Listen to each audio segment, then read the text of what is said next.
Welcome back to judiciary अड्डा। आज हम लोग कॉन्स्टिट्यूशन के कुछ मोस्ट इम्पॉर्टेंट क्वेश्चन देखेंगे जो कि प्रिलिमिनरी एग्ज़ाम में आते हैं। उससे आप लोग अपना आकलन कर सकते हैं। ठीक है, पहला क्वेश्चन यहाँ पे है, संविधान के निर्वचन में इंटरप्रिटेशन में उद्देशिका आंसर है ए पूर्ण असुसंगत है, सुसंगत है किंतु वहीं जहां मूल संरचना के तत्वों को जानना है। तीसरा कह रहा है सुसंगत है किंतु केवल संविधान की भावना जानने के लिए। और लास्ट ऑप्शन कह रहा है जहां भी किसी उपबंध का अर्थ संदिग्ध है वहां सुसंगत है। होप आप लोग को आंसर ये पता हो। आंसर है डी। ठीक है, जहां भी किसी उपबंध का अर्थ संदिग्ध है वहां सुसंगत है। आपको अगर इसके बारे में कुछ फैक्ट बता दें जो काफ़ी ज़्यादा इम्पोर्टेंट है, इन री बेरुबारी का मामला था। इन री Berubari union 1960 SC supreme court का मामला था के मामले में उच्चतम न्यायालय ने निर्णय दिया कि संविधान के किसी उपबंध की भाषा अस्पष्ट या संदिग्ध होने पर उसके अर्थ को स्पष्ट करने के लिए उद्देशिका की सहायता ली जाती है। उद्देशिका को इसी अर्थ में संविधान की कुंजी भी कहा जाता है। ये बात आप याद रखेंगे, ये क्वेश्चन भी आगे बन सकते हैं। ठीक है, आगे हम लोग देख लेते हैं नेक्स्ट क्वेश्चन। कहा जा रहा है भारतीय संविधान की उद्देशिका संविधान का भाग नहीं है, प्राप्त किए जाने वाले लक्ष्यों को इंगित करती है, उस स्रोत को इंगित नहीं करती है जिसमें संविधान को अधिकार प्राप्त है। डी ऑप्शन कह रहा है कि संविधान निर्माताओं के मस्तिष्क को खोलने वाली चाबी नहीं है। होप आप लोग को आंसर ये पता होगा। आंसर इसका बी है, प्राप्त किए जाने वाले लक्ष्यों को इंगित करती है। जब भी आप प्राप्त करने वाले लक्ष्यों को इंगित करने की बात करेंगे तो कुछ बातें आप याद रखेंगे कि जो भारतीय संविधान की उद्देशिका प्राप्त किए जाने वाले लक्ष्यों को इंगित करती है। ये बात प्रस्तावना संविधान के उद्देश्यों को प्रकट करती है। क्या क्या इनके उद्देश्य हैं? सामाजिक, आर्थिक व राजनीतिक न्याय को सुनिश्चित करना। ठीक, और क्या बता सकते हैं? विचार, अव्यक्त विश्वास तथा धर्म की स्वतंत्रता प्रदान करना, प्रतिष्ठा तथा अवसर की क्षमता स्थापित करना, व्यक्ति की गरिमा और राष्ट्र की एकता और अखंडता स्थापित करने के लिए बंधुता को बढ़ावा देना। ये सारी चीज़ें इसके किस में आएंगे? उद्देशिका के उद्देश्य को प्रकट करते हैं, ऑब्जेक्टिव को प्रकट करते हैं। ठीक है, नेक्स्ट क्वेश्चन हम लोग देख लेते हैं। ये काफ़ी इंपॉर्टेंट है। कहा जा रहा है कि निम्नलिखित वादों में से किस वाद में उच्चतम न्यायालय ने संस्कृत भाषा को एक विषय के रूप में लागू करना धर्मनिरपेक्षता के विरुद्ध नहीं माना? आंसर कहा जा रहा है संतोष कुमार बनाम सचिव मानव संसाधन विकास मंत्रालय। बी ऑप्शन है एवर्शन बनाम board of education. C option है एम इस्माइली फारूकी बनाम भारत संघ। डी ऑप्शन है रमेश बनाम भारत संघ। ऑप्शन इसमें सही है ए वाला, संतोष कुमार बनाम सचिव। ठीक है, संतोष कुमार बनाम सचिव मानव संसाधन विकास मंत्रालय के वाद में उच्चतम न्यायालय द्वारा यह कहा गया कि संस्कृत भाषा को CBSE में एक विषय के रूप में लागू करना धर्मनिरपेक्षता के विरुद्ध नहीं है, क्योंकि संस्कृत सभी आर्य भाषाओं की जननी है। ये चीज़ कहा गया था। क्वेश्चन ये भी बन सकता है कि किस केस में ये कहा गया था कि संस्कृत जो है आर्य भाषाओं की जननी है। तो आप याद रखेंगे संतोष कुमार बनाम मानव संसाधन विकास मंत्रालय। ठीक है, नेक्स्ट क्वेश्चन की तरफ हम लोग बढ़ते हैं। भारत के संविधान की प्रस्तावना में भारत के लोगों ने भारत को बनाने के लिए संकल्प लिया है। संविधान की प्रस्तावना आपको अगर याद है, ये आसानी से आप टिक कर सकते हैं। सही है, कह रहे हैं प्रभुत्व संपन्न जिसे कहते हैं लोकतंत्रात्मक गणराज्य, प्रभुत्व संपन्न समाजवादी लोकतंत्रात्मक गणराज्य, प्रभुता संपन्न समाजवादी पंथ निरपेक्ष लोकतंत्रात्मक गणराज्य, प्रभुत्व संपन्न पंथ निरपेक्ष लोकतंत्रात्मक गणराज्य। आंसर इसमें सी वाला सही है। ठीक है, प्रभुत्व संपन्न समाजवादी पंथ निरपेक्ष लोकतंत्रात्मक गणराज्य की यहाँ पे बात की गई है। इससे रिलेटेड फैक्ट ये है कि जो सही, पहले तो इसका सही ये याद रखिए, भारतीय संविधान के उद्देशिका में जो ये शब्द हैं इनका सही क्रम क्या है। आप हमेशा ये चीज़ याद रखेंगे जब भी आप पढ़ते हैं हम भारत के लोग, भारत को एक क्या बनाते हैं, प्रभुत्व संपन्न। पहला क्या बनाते हैं, प्रभुत्व संपन्न बनाने के लिए। और क्या दूसरा है, समाजवादी।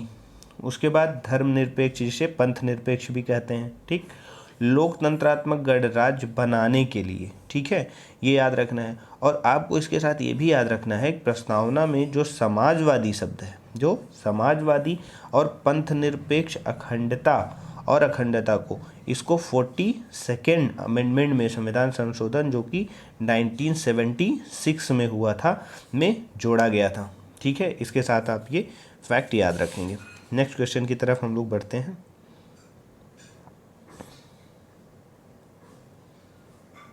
ठीक है, अगला क्वेश्चन आपका कह रहा है कि भारतीय संविधान समर्पित है, किसे समर्पित है? ये सब आप लोग को आंसर मोस्ट प्रोबेबिलिटी पता है। भारतीय संविधान संविधान सभा को, संसद को, संपूर्ण मानव समाज को, या फिर भारत के लोगों को? तो भारत के लोगों को समर्पित है, ये हमें आंसर इजली पता है। तो हम लोग नेक्स्ट क्वेश्चन देखते हैं। निम्नलिखित में से कौन भारत में प्रभुत्व संपन्न है? ये भी बड़ा आसान सा क्वेश्चन है। भारत का प्रधानमंत्री, भारत का राष्ट्रपति, बी ऑप्शन। सी ऑप्शन कह रहा है केंद्रीय मंत्रिपरिषद जिसके शीर्ष पर प्रधानमंत्री है। डी ऑप्शन कह रहा है हम भारत के लोग। तो आंसर सबको पता है, हम भारत के लोग इसमें सही है। क्योंकि देखिए संविधान की जो प्रस्तावना है यहाँ से शुरू होती है, हम भारत के लोग पद का जिन अर्थों में प्रयोग किया गया है उससे यह स्पष्ट है कि भारतीय शासन की अंतिम सत्ता जनता में निहित है। जो एक्चुअल शासक है, जो वहाँ पे राजा माना जाएगा, जो वास्तविक शासन कर रहा है, उस किसे माना जाएगा? हम भारत के लोग को, जो भारत के नागरिक हैं उन्हें माना जाएगा। भारतीय जनता ने ही संविधान को अंगीकृत किया है और अधिनियमित भी किया है। संविधान के शब्द हैं ये, अंगीकृत और अधिनियमित करना। ठीक है, डॉक्टर अंबेडकर का अगर आपको एक कोट याद हो तो उन्होंने ये चीज़ कहा था कि इस संविधान का आधार जनता है एवं इसमें निहित अधिकार और प्रभुता, जो निहित प्राधिकार और प्रभुसत्ता है, सब जनता से प्राप्त हुई है। ठीक है, ये डॉक्टर बी आर अम्बेडकर साहब का कोट है। ठीक है, सेंटेंस है, इसे आप याद रखेंगे। नेक्स्ट क्वेश्चन हम लोग देखते हैं। निम्नलिखित में से किस मामले में जस्टिस हिदायतुल्लाह ने कहा कि प्रस्तावना संविधान की आत्मा है, शाश्वत और अटल है? बहुत ही ज़्यादा मोस्ट इम्पॉर्टेंट क्वेश्चन है, बहुत बार रिपीट हो चुका है। ये कहा गया, आंसर है पहला एस.आर. मुंबई, बी ऑप्शन है गोलकनाथ, सी ऑप्शन है केशवानंद भारती, डी ऑप्शन है मिनर्वा मिल। ठीक, होप आपको पता है कि गोलकनाथ के मामले में कहा गया कि जो संविधान जस्टिस हिदायतुल्लाह ने कहा कि प्रस्तावना संविधान की आत्मा है। ठीक है, गोलकनाथ का जो मामला था वो 1967 का था। ठीक है, जस्टिस हिदायतुल्लाह ने जो है ये चीज़ कहा था कि प्रस्तावना संविधान की आत्मा है, शाश्वत और अटल है।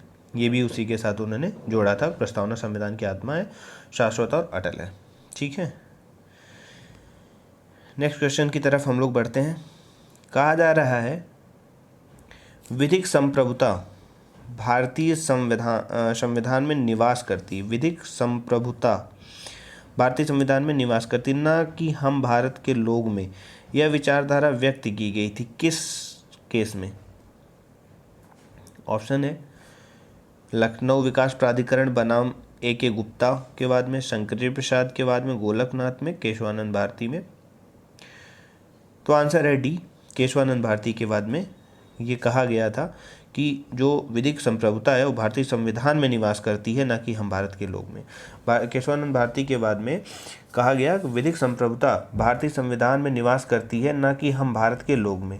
हम भारत के लोग पद का एक अंतर्निहित अभिप्राय यह भी है कि भारतीय जनता ने संविधान को निर्मित तथा स्वीकृत किया है। ठीक है, ये चीज़ हमें ध्यान में रखना है।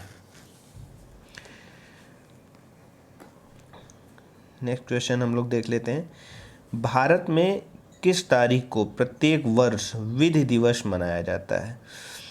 ये बहुत बार पूछा गया क्वेश्चन है कि विधि दिवस कब मनाया जाता है।